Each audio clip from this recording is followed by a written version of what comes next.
আর ঢং কইরো না, 4 বছর পর ভাতার আইছে, আমার পোলার ঘুমে ডিস্টার্ব হইব। ছি, তোর মুখে কিচ্ছু আটকায় না। 4 বছর পর তোমার কাছে পাইছি, যদি খাটকুট ভাঙে ফেলাই লস তো আমারই হইব, তাই না? আগে আমারে ভাঙো, তারপর খাটে চিন্তা। কত দিন কত রাত যে আমি চিৎকার করে কান্না করছি। তুমি জানো ভাই, বিদেশের মাটিতে যদি কেউ কাজ না শিখে যায় তাদের যে কত কষ্ট। ওই দেশে একটা কুকুরের দাম আছে, কিন্তু কোনো মানুষের দাম নেই। আমি ওকে আর বিদেশে পাঠাবো না। আমাদের যা আছে এটা দিয়েই বাকি জীবন আমরা চলে যাব। এই যে তুমি আমার লাগে নরম বিছানা পাতাই রাখছো, আমি 4টা বছর এরকম নরম বিছানায় শুই নাই। তুমি না আগে আমার গাল ধরতা, আজ ধরছো না যে? হাতগুলো এমন শক্ত হয়েছে কাজ করতে করতে, এই হাত দিয়ে তোমার গাল ধরলে তুমি কষ্ট পাইবা।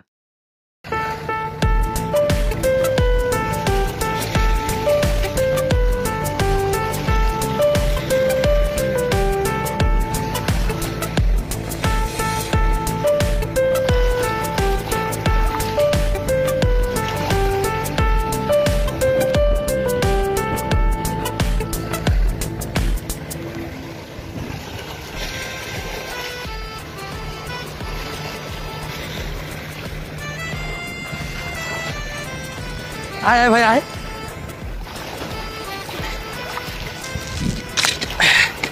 বাবা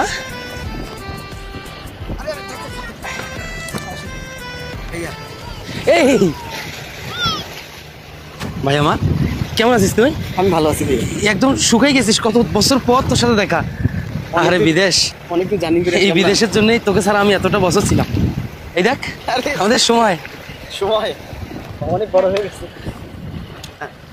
ভালো আছো বাবা? আচ্ছা এখন আর এখানে সময় নষ্ট না করি, এই চলো বাবা, তুমি এটা নাও, তোমার চাচু থাক, চলো চলো আসো আসো।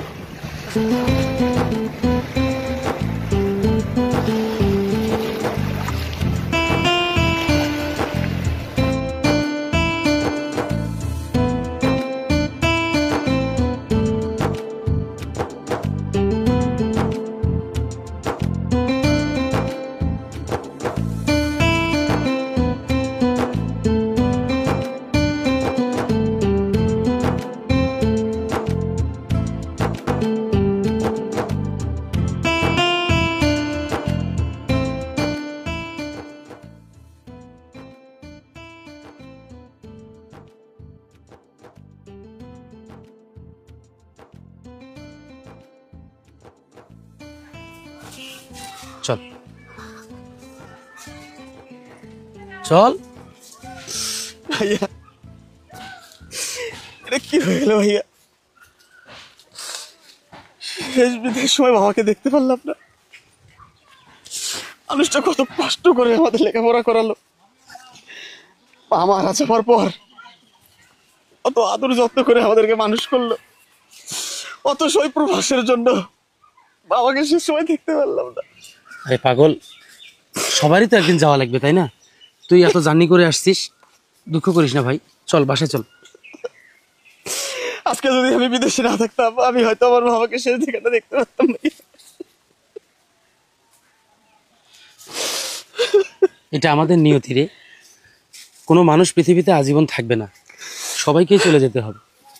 তবে হ্যাঁ, তোকে যদি ওই দূর প্রবাসে না পাঠাতাম তাহলে হয়তো আজকে এই দিনটা তোকে দেখতে হতো না। তুমি ওকে কেন বিদেশ পাঠালে ভাইয়া? আমি বিদেশ না গেলে আমার বাবাকে শেষ দেখাটা দেখতে পারতাম ভাইয়া। শোন ভাই আমার, পাগলামি করিস না, চল বাবা চল চল বাসে চল।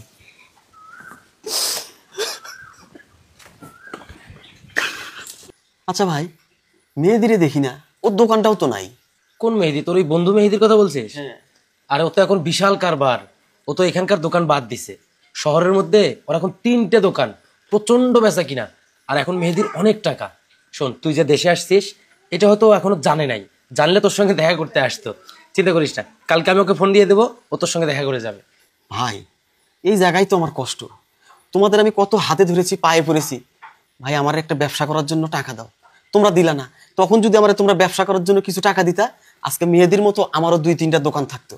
ঠিকই, কিন্তু বিদেশ পাঠানোর সময় জমি বিক্রি করে 4 লাখ টাকা দিলে। তুমি জানো ভাইয়া বিদেশে কত কষ্ট? খুব কষ্টে ছিলি ভাই তুই। ভাই আমি তো তোমাদেরকে বলি নাই তোমরা কষ্ট পাবা বলে। কত দিন কত রাত যে আমি চিৎকার করে কান্না করছি তুমি জানো ভাই। বিদেশের মাটিতে যদি কেউ কাজ না শিখে যায় তাদের যে কত কষ্ট। ওই দেশে একটা কুকুরের দাম আছে কিন্তু কোনো মানুষের দাম নেই। যে মানুষ বিদেশে কাজ না শিখে যাবে, হাতের কাজ যে জানবে না, বিদেশে তার কোনো দাম নাই, তার কোনো মূল্য নাই। ওই দেশে একটা কুকুরের যে দাম আছে একটা মানুষের সে দাম নাই। তবে ভাইয়া বিদেশে যদি কেউ হাতের কাজ শিখে যায় তাহলে তার টাকার অভাব নেই। কি বলিস তুই ভাই? তুইও তো কোনো কাজ শিখে যাস নাই, তাহলে নিশ্চয়ই তুইও অনেক কষ্ট করছিস, তাই না? এবার তাহলে তুমি বোঝো ভাইয়া, আমিও তো কোনো কাজ শিখে যাইনি, তাহলে আমার জীবনটা কত নরকে ছিল, আমি কত কষ্ট করেছি, আমার কত কষ্ট গেছে ওই বিদেশ মাটিতে তোমরা জানো ভাইয়া। এক বেলা খেয়েছি তো দুই বেলা না খেয়ে থাকছি, মানুষের দাঁড়ে দাঁড়ে গেছি। বিদেশে কেউ কাকে দেখার সময় নাই ভাইয়া। বিদেশ মানেই কষ্ট, বিদেশ মানেই জীবন যুদ্ধ। তার মানে এই সমস্ত দালালরা আমাদেরকে মিথ্যে বলে বলে বাংলাদেশ থেকে প্রত্যেকটা মানুষকে মিথ্যা আশ্বাস দিয়ে নিয়ে যায়, তাই না ভাইয়া ভাই? বাংলাদেশের মানুষ এখনো অনেক কিছু জানে না ভাইয়া। ওরকম দেশে যাইতে মাত্র 1 থেকে 1.5 লক্ষ টাকা লাগে। কি বলিস তুই? আমরা সাধারণ মানুষ সেখানে 5 লাখ টাকা দিই, 7 লাখ টাকা দিই। যেখানে 1.5 লাখ টাকা দিয়ে বিদেশ যাওয়া যায়, এই বাকি টাকাগুলো কি করে জানো ভাইয়া? দালালরা মেরে খায়। আমরা এখনো অন্ধ ভাইয়া, বাংলাদেশের মানুষ এখনো অনেক বোকা। তার মানে আমরা তাহলে প্রতিনিয়ত এই সমস্ত দালালদের হাতে প্রতারিত হচ্ছে। হ্যাঁ ভাইয়া, তবে আমি যতদিন বেঁচে আছি আমি আর মানুষকে প্রতারিত হতে দেবো না। আমি প্রত্যেকটা গ্রামে হেঁটে হেঁটে গিয়ে সবাইকে বোঝাবো তোমরা কেউ বিদেশ যাও না। বিদেশ যাইতে গেলে কাজ শেখো, আর কাজ শিখেও যদি দাও 1 থেকে 1.5 লাখ টাকার মধ্যে বিদেশ যাওয়া যায়। যে তোমাকে বলে 5 লাখ লাগবে, 10 লাখ লাগবে, সে তোমাকে ঠকাবে। তুমি দালালের চক্করে পড়েছো, দালালের চক্করে পড়ো না ভাই, নিজের জীবন শেষ করো না। তুই ঠিকই বলছিস ভাই, আমি তোর কথাটা বিশ্বাস করছি। কারণ কিছুদিন আগে আমাদের রহমান চাচার ছেলেটা বিদেশ গিয়ে ধরা খেয়ে আসছে। ও এখন পর্যন্ত আর নিজের পায়ে দাঁড়াতে পারে নাই। আমিও তোর সাথে আছি, আমিও প্রত্যেকটা গ্রামে গ্রামে যাব, প্রত্যেকটা মানুষকে এটা বুঝাবো যে ভাই অর্থ থাকলে দেশেই ভালো কিছু করা যায়, বিদেশ যাওয়ার প্রয়োজন হয় না। ঠিক আছে ভাই, এগুলো নিয়ে আর ভাবিস না, যা হবার হয়েছে, বাকিটা আল্লাহ ভরসা।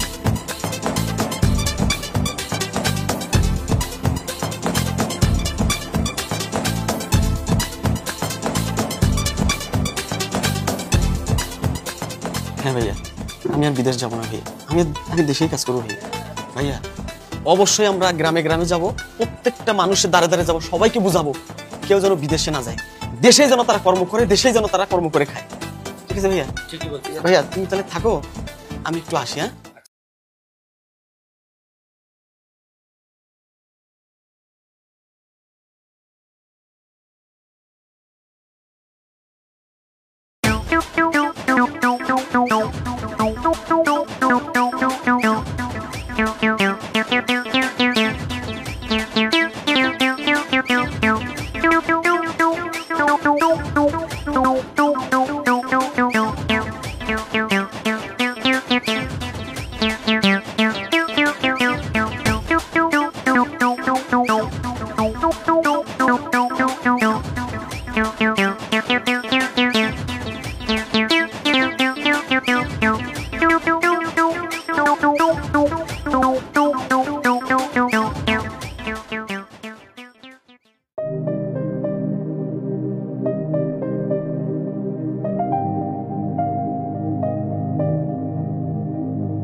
কেন বিদেশে কি খাওনের অভাব? না বন্ধু, বিদেশে খাওনের অভাব নাই। আমাদের সারা মাসের বেতন দিয়াও এক বেলার খাওন হইব না এমন খাওনও আছে। আমরা তো সেই খাবার খাই না। এই রোদ বৃষ্টিতে ভিজা বাবা মার লেগা, বউ বাচ্চার লেগা দেশে টাকা পাঠাই যাতে তারা ভালো খাইতে পারে, ভালো থাকতে পারে। রবিন, এই রবিন, এই কি করো? পোলাটা ঘুমাইছে তো। আর ঢং কইরো না, 4 বছর পর ভাতা আইছে, আমার পোলার ঘুমে ডিস্টার্ব হইব। ছি, তোর মুখে কিচ্ছু আটকায় না। খবরদার, তুই তো গাড়ি করবি না, আমি তো সিনিয়র ভাসুরের বউ। সেটা পরে, তার আগে তুই আমার সই। দেখো আজকে আমার শরীরের মুখটা কি সুন্দর খুশি খুশি লাগতেছে। যা শয়তান, যাই পোলাটারে নিয়ে যাই। থাউক না, পোলাটা আমারে ছাড়া ঘুমাইতে পারে না, অভ্যাস হয়ে গেছে। 100 বার ঘুমাইবো, অহন থেকে অভ্যাস করন লাগবো। আপনার আর ঘুমানের কাম নাই, এবার নিজের একটা পোলাপাইন বানানোর কামে লাইগা যান। এবার গেলে কিন্তু 10 বছরও আইবো না। 10 বছর আর যাইতেই দিমু না। হইছে, অন দে পোলাটা নিয়ে যাই না সত্য, আর ঢং করান লাগবো না। দাঁড়া আইতাছি। এই শুনছো? কই তুমি? কি হইলো? এদিকে একটু আসো তো। আসতেছি।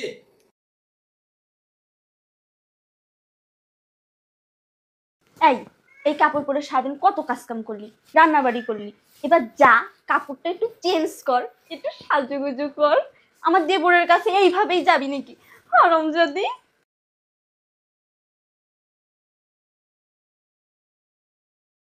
আসবো? হ্যাঁ আসো। এই কি হয়েছে রশিয়া? রঞ্জু কোথায়? অজয়দার লগে বাইরে গেছে। বেশি দূরে যাইনি, আমি দেখতেছি। তুমি পোলাটারে নিয়ে ঘরে যাও। আচ্ছা বাবা,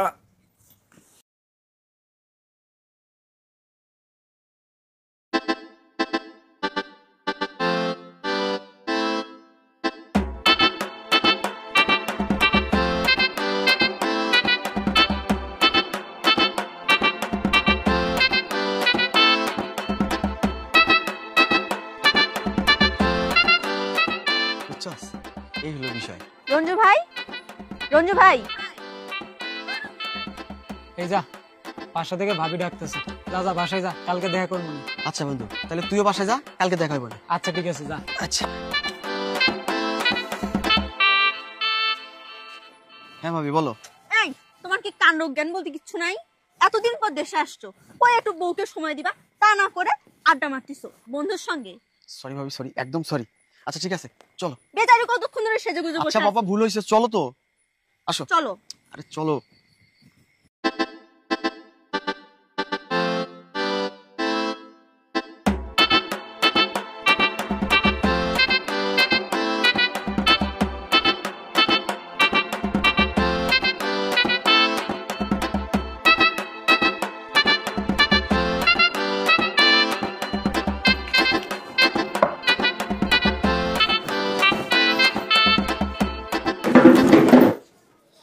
এই তোমার আসার সময় হইলো?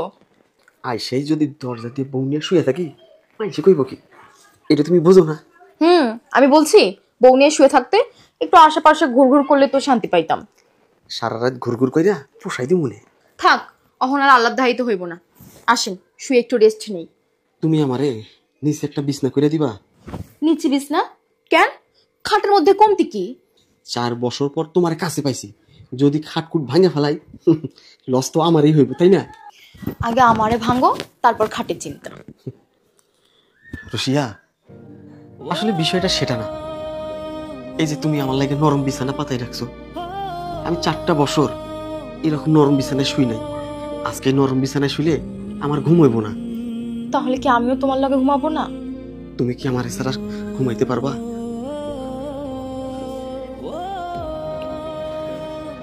চলো আজকে আমরা নিচে ঘুমাবো। ঠিক আছে। নাও।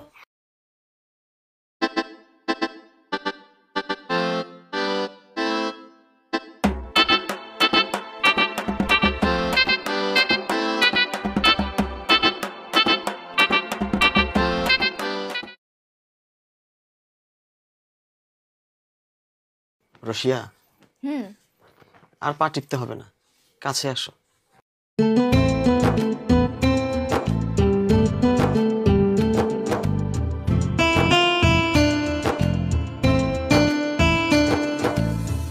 আরে এত সেবা যত্ন বাদ দাও তো, তুমি সারাদিন কত পরিশ্রম করছো, একটু পাশে শো আমার।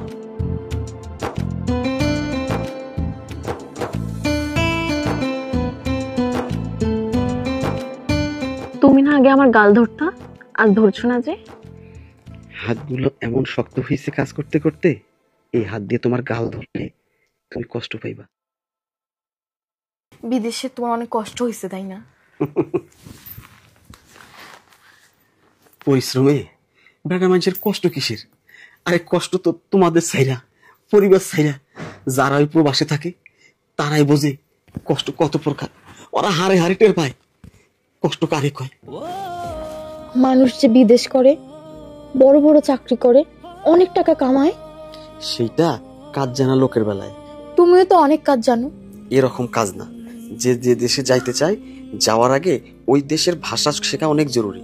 তারপর তারপর তারপর অবশ্যই কিছু টেকনিক্যাল কাজ শিখে যাওয়া দরকার। এই যেমন ধরো প্লাম্বার, পেইন্টিং, ড্রাইভিং, রান্না বাড়া। রান্না বান্নাও শিখে যাইতে হয়?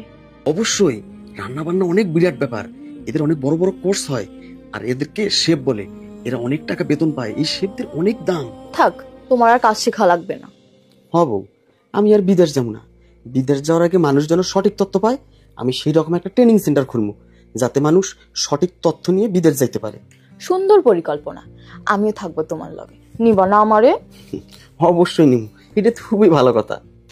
শোনো, তাইলে আমরা দুইজনে মিল্লা মানুষকে বুঝাবো বিদেশ যাওয়ার আগে সেই দেশ, সে দেশের ভাষা যেন সবাই শিক্ষা যায়, কাম কাজের খবর নিয়ে ট্রেনিং নিয়ে তারপর যেন সে দেশে তারা যায়। বুঝছো? ঠিক আছে বউ, ঠিক আছে, একদম সঠিক বলছো তুমি।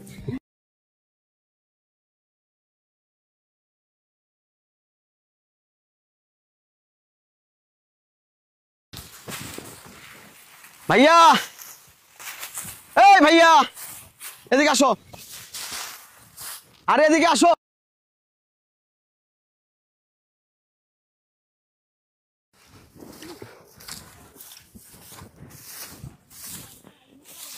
কিরে, তুই এখানে আসছিস কেন? তোমার সঙ্গে কিছু কথা আছে, চলো। আরে রোদ্রের মতো তো এখানে আসার দরকার আছে? আমি তো বাসায় যাবো নাকি? কাজটা শেষ হলেই তো যাবো। যা, তুই বাসায় যা, কাজ পরে করো, তুমি আসো তো, আসো। আরে আরে আসো না, আরে জমিতে লোকজন। আরে আসো তো, আরে আসো না, বসো।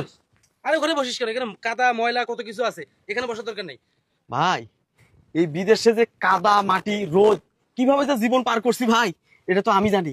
তোমরা তো শুধু কও বিদেশ। বসো তো, বসো। আরে আরে বসো না। এই কি হয়েছে? তুই এত জরুরি ভাবে কি করবি কত? ও ভাই, আমার না কোন জমিটা বিক্রি করে বিদেশ পাঠাইছিলা? কেন তোর মনে নাই?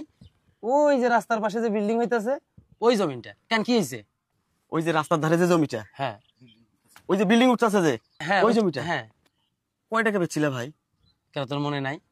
তোর বিদেশ যাওয়ানোর সময় তো তোর 4 লাখ টাকারই দরকার ছিল, আর সেই জন্যই তো ওই জমিটা বিক্রি করছি 4 লাখ টাকায়। আচ্ছা ভাই, এখন ওই জমিটার দাম কেমন হইব? আরে পাগল, এখন কি আর আগের মতো সবকিছু আছে? কতদিন আগের কথা, 5-6 বছর আগের কথা। জিনিসপত্রের দাম বাড়ছে না এখন? তারপরও ওই সব জমিনের দাম 16-17 লাখ টাকা হইতে পারে। লাখ টাকার জমি এখন 16-17 লাখ? আরে পাগল, 4-5 বছরে কত কিছুরই তো পরিবর্তন হয়েছে, জিনিসপত্রেরও দাম বাড়ছে, তাই তো এখন বাজার বেশি। এগুলো শুনে তুই কি করবি? বাদে তো। ভাই, তুমি ওই জমিটা আবার ফিরে নেওয়ার ব্যবস্থা করো। কি বলিস তুই? ওই জমি ফিরে নিতে টাকা লাগবে না? এত টাকা তুই কই পাবি? ভাই, আমার কাছে টাকা আছে, যে টাকা আছে এই টাকা হলে ওই জমিটা আবার আমরা নিতে পারবো। শোন, ওই জমিটা যে নিবি, তোকে আর কিছু করতে হবে না। ভাই, আমি এই বিদেশে থাকাকালীন তোমাদেরকে মাসে মাসে টাকা পাঠানোর পরেও আমি কিছু কিছু টাকা জমাইছি। আমি ওভার টাইম করছি, করে কিছু টাকা জমাইছি। এই টাকাগুলো হলে ওই জমিটা আমরা ফিরে নিতে পারবো ভাই। আর জমিটা তো আমাদের বাপ দাদার সম্পত্তি, ওখানে তোমারও ভাগ আছে, আমারও ভাগ আছে। এই যে রোদের মধ্যে তুমি একা একাই কাজ করো, তুমি কি মনে করো ভাই আমার খারাপ লাগে না? আমার ভাই মাঠে একা একাই কাজ করতেছে, এটা দেখে আমার খুব কষ্ট লাগে। আমরা যদি 2 ভাই মিলে কাজ করি, ওরকম জমি আমরা আবার কিনতে পারবো ভাই। তুমি একটা ব্যবস্থা করো ভাই, বাপের পৈতৃক সম্পত্তি আবার আমাদের থাক ভাই। শোন, তুই যে এটার পিছনে যে টাকাগুলো শেষ করবি, তুই কি আর বিদেশ যাবি না? না ভাই, আমি আর বিদেশ যাব না ভাই। কি করছি এই 4 বছরের বিদেশ থেকে আমি, বলো? তোমাদেরকে ছেড়ে, পরিবার ছেড়ে, বাবা মারা গেল, বাবার মুখটাও দেখতে পারলাম না। এই 4-5 বছর শুধু গাধার মতো খাটছি আমি ভাই। এমন কিছু করতে পারি নাই যে বাড়িতে এসে আমি 2-4 বিঘা জমি কিনবো, 2-4-5টা দোকান নেব। এত টাকাও তো ইনকাম করতে পারি নাই ভাই। 4 বছরে না হয় 40-50 লাখ টাকা ইনকাম করছি। এই দিয়ে কি মানুষের জীবন চলে ভাই, বলো? শোন, আমি তো তোর মুখের হাসি দেখার জন্যই বাপের এই কলিজা জমিটা বিক্রি করে আমি তোরে দিছিলাম ভাই।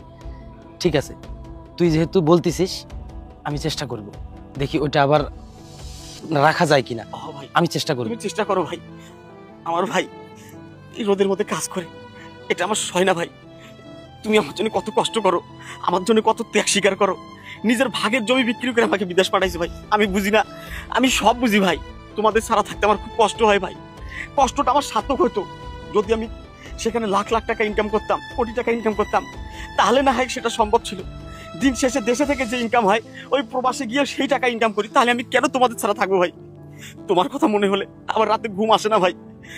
তুমি একা একাই বাড়িতে থাকো ভাই। আমরা যদি দুই ভাই মিলে ফসল ফলাই ভালো ইনকাম করতে পারবো ভাই। ওই বিদেশের চেয়ে দেশে আমরা ভালো ইনকাম করবো। ও ভাই তুমি আমার আর বিদেশ পাঠাইও না ভাই, আমি তোমার ছাড়া বিদেশ যাবো না ভাই, আমি তোমার ছাড়া বিদেশ যাবো। বাবা এই কি হয়েছে বাবা? আমি ছোট আম্মুর সাথে ঘুমাবো।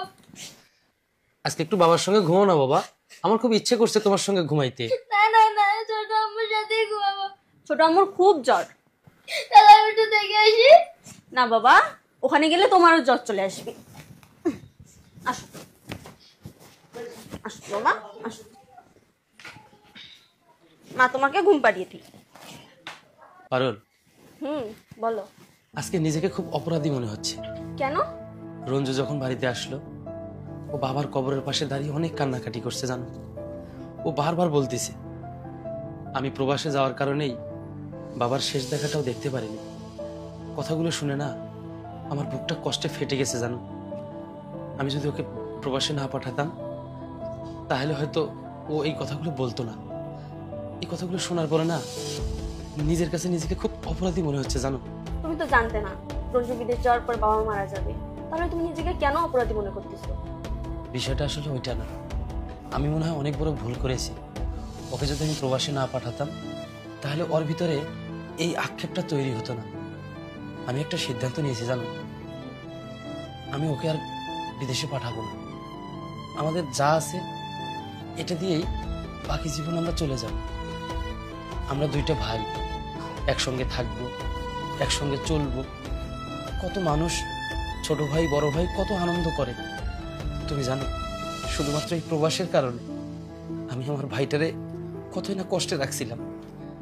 প্রবাস মাটিতে কেউ কারো নয় জানো তুমি, সবাই না সবার চিন্তায় মগ্ন থাকে। ও যখন বারবার কান্না করে করে কথা বলছিল আমি বুঝতে পারছি যে ওর ভিতরে চাপা কষ্টগুলো না ও কেন জানি মানে বোবা কান্নার মতো এক একটা চোখের পানির ফোঁটায় বোঝাই দিচ্ছে। শোনো, তুমি আমার একটা কথা রাখবে? আমি সকালে রঞ্জুকে বলবো যে ভাই আর তোকে বিদেশে যেতে হবে না, তোর এই কষ্টের মুখটা আমি দেখতে চাই না রে। দেখো এই 4টা বছর ওর এই বউটা কত কষ্ট করে আমাদের বাড়িতে পড়ে আছে। আমিও তো মানুষ, হয়তো ভালো বংশের মেয়ের জন্যেই এখন পর্যন্ত কোনো ধরনের বদনামের মুখোমুখি আমরা হই নাই। তুমি আমাকে কথা দাও, তুমি আমাকে হেল্প করবে এই বিষয়ে। আমি কথা দিচ্ছি। আমি চাই আমরা দুইটা ভাই এই পরিবারটা একসঙ্গে থাকতে। তুমি জানো একান্নবর্তী পরিবারের কি শান্তি, এটা আমরা অনেকেই বুঝি না। তুমি আমার সাথে থাকবে বলো, আমি ওকে আর যেতে দেবো না। আমি অবশ্যই তোমার সঙ্গে থাকবো। ঠিক আছে।